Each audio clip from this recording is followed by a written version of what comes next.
Tonight I'm going to discuss the movie Heretic, which I recently saw. What do I say about this movie? It's a movie with pretensions, I think, of being about something thematically deep. I'm not so sure that it isn't much more than just a sort of dressed up thriller. Again, with these kinds of pretensions. So what's the premise of Heretic, in case you didn't know? This is a movie that I had to see because I love Mormons. I love all Mormon stuff. I'm not a Mormon. I don't intend to become a Mormon. I'm not big on Mormon theology, but at the same time, I'm a big fan of the Mormons. I'm there for the Mormons. Mormons are my people. Even though they're not my people, they're my people in the sense that I like them. So this is a movie that I think should get some credit, because most of the time the focus would be on Mormon missionaries and such like people. The focus on them would be negative. It would be like, oh, these brainwashed idiots, these pawns of unscrupulous people, or just these participants in institutional religion, which is evil, always, as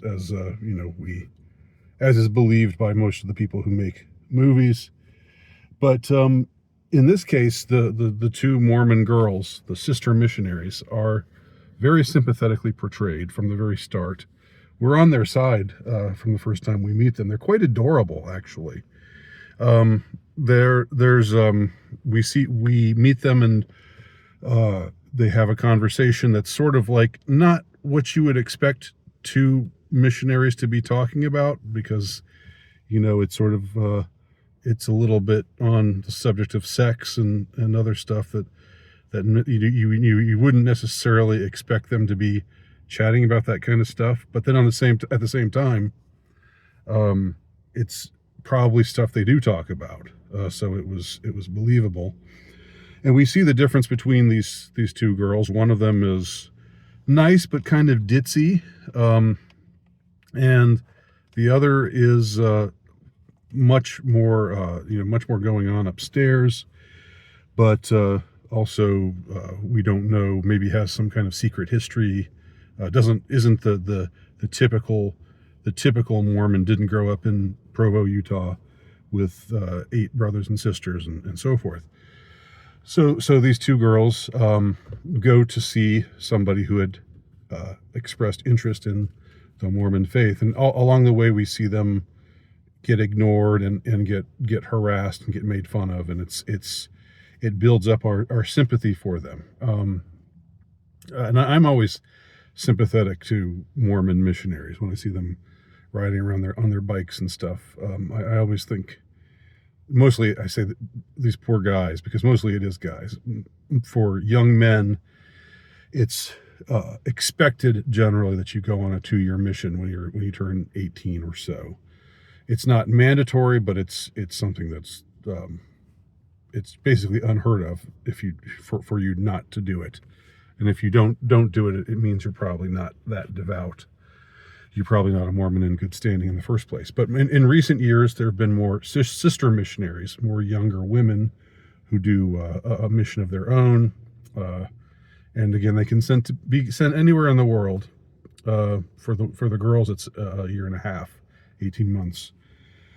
But so these two girls go to this house where there seems to be this nice older man, played by Hugh Grant, who's does his whole Hugh Grant thing, does his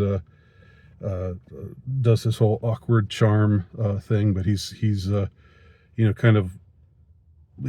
grandfatherly now, so he there's something disarming about him, and they kind of think that he's absolutely harmless, and they can trust him, and he also tells them that his wife is in the other room, So because they can't go into a house, they can't enter a house unless there's another female present. That's part of the rules for girls on their missions. But he tells them his wife is in the next room and it's fine. She's cooking blueberry pie.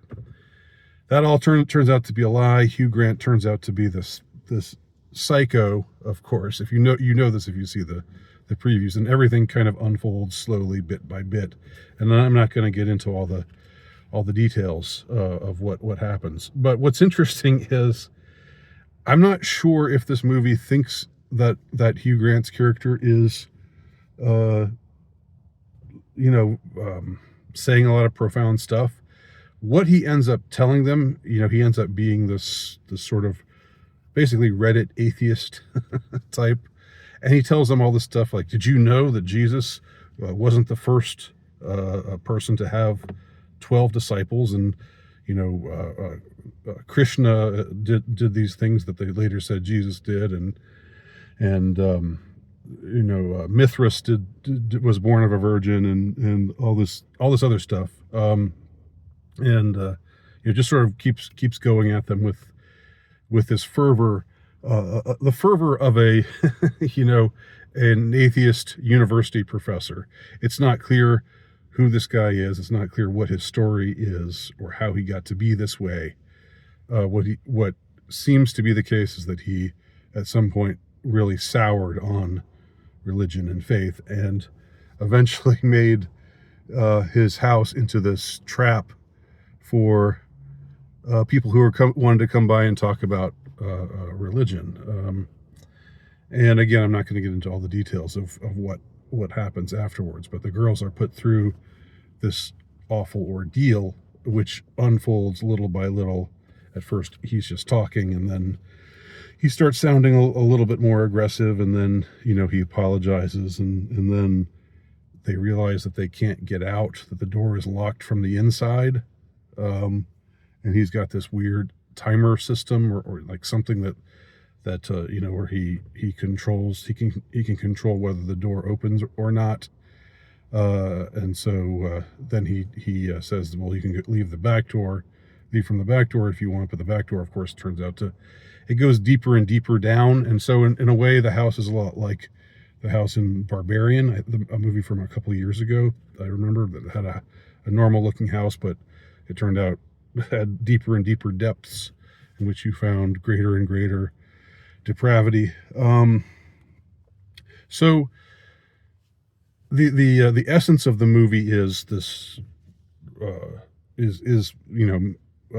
psycho man traps two girls in his house, and there's what's interesting about the movie is it's kind of got this, it's kind of portraying this Reddit atheist guy as a man who's we see him talking down to these girls essentially, and then later we find out there have been other women who have been in the house. It's just a bunch of women.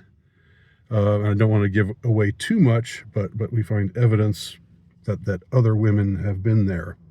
And so it's what we find is that this guy, this man living alone, who still has a cup saying hubby, so it's not clear, did he kill his wife? Did something terrible happen to his wife? And that's what shook his faith up. It's not clear. And it's good that we don't really ever get his backstory. That would have been somewhat tiresome. But what's strange about the movie is I'm not sure if it doesn't know how trite the guy is. I mean, it's sort of like Atheism 101. It's like anything, you can go online to your, like I said, I say to Reddit because that's sort of an easy target. But it's sort of just all this stuff like, how you think your faith is real, but there's all these other faiths that also think that they're real and blah, blah, blah. And of course, how do you know that your faith isn't real and their faith is real and so forth. So, eventually, the movie ends in in a mildly satisfying way. Again, I'm not going to give away the ending. But what we see is one of the characters, eventually the smarter one, eventually being put into a state where she can't argue back anymore, where she can't stand up for herself anymore. And so it's up to the ditzy one to find it within her to do what she can to fight off this threat and argue back and not give in to him, because it becomes more and more clear that his design is to destroy their faith. And what I don't know if I believe is that at in the final few minutes of the movie, the ditzy girl suddenly finds these reserves within her where she starts talking more intelligently. In other words, she gains a bunch of IQ points when put under a ton of stress and put into a life-threatening situation, which seems, I don't know, that seems to lack credibility to me. But I don't know. This movie it's intriguing, just insofar as it's an A24 movie. Obviously, it has, it's with A24 you've got the typical things that you've got, and you do have like horror, but done in a grand or more ornate or more aesthetically aware style. But I don't know whether ultimately this movie is as deep as it wants to be. In fact, I don't think that it is.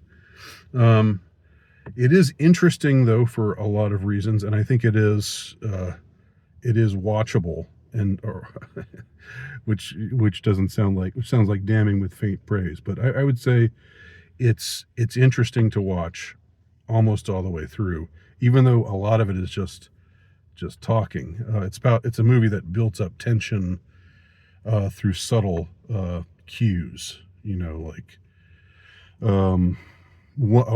a certain word is used at a certain time, or something happens that seems like it might not have a lot of meaning, but if you pick up on the subtleties, you can see the resonances that it has, and so forth. There's also a really weird I don't want to say walk-on part or cameo part, but the movie also features Topher Grace, who was the main guy in That 70s Show, and who it seemed like had been in some movies, had some major roles in movies before. In this case, he plays this guy, Elder somebody or other. Elder is, by the way, if you're a Mormon missionary, it's just what they call you. If you're a man, you're elder this, elder that. Even if you're 18 years old, you're still elder in your name. And if you're a woman, you're sister. I don't know why it's not sister and brother, but that's the way they've worked it out. So he's this elder, and he is older than they are, and he sort of is in charge of the headquarters where the missionaries sign in and sign out, and he notices that they aren't there, so he goes on on a search for them, and ends up showing up at this guy's door. But there's his character ultimately is rather anticlimactic, has a rather anticlimactic sort of story arc, I guess. And again, I don't want to give it anything away, but it's meant to just jack up the tension a little bit. But I don't think if you're watching this movie and you really think, oh, this man is going to save these two girls, think any movie's going to do that today, then of course not. Of course they're not going to show a man riding to the rescue of two women. That just That would just be awful. So we know he's going to fail one way or the other. Although he seems like he's trying to do the right thing, and he's they're missing, and he's trying to track them down. But anyhow, strange to see him in such an inconsequential role, and a role that's kind of like a punchline just in and of itself, considering what ultimately happens with him. Anyway, that's Heretic. Not crazy about the title, by the way. Really generic sounding title. I don't know who the heretic is in the movie. I mean, the Hugh Grant character is a non-believer, like a militant atheist who's taken his militancy to an extreme. I don't know. It could be looked at in a certain way as a commentary on militant atheists, or it can be looked at as having something to say about people of faith, and what they do when they're challenged, and what you do, what your faith, how your faith affects your decisions, especially in situations where you're really put under the gun. And as I said before, this being a Mormon missionary as a young man or a young woman, that's already a very difficult situation to be in. You're just sort of sent out to the world, and you're a punchline, you're a target for a lot of people.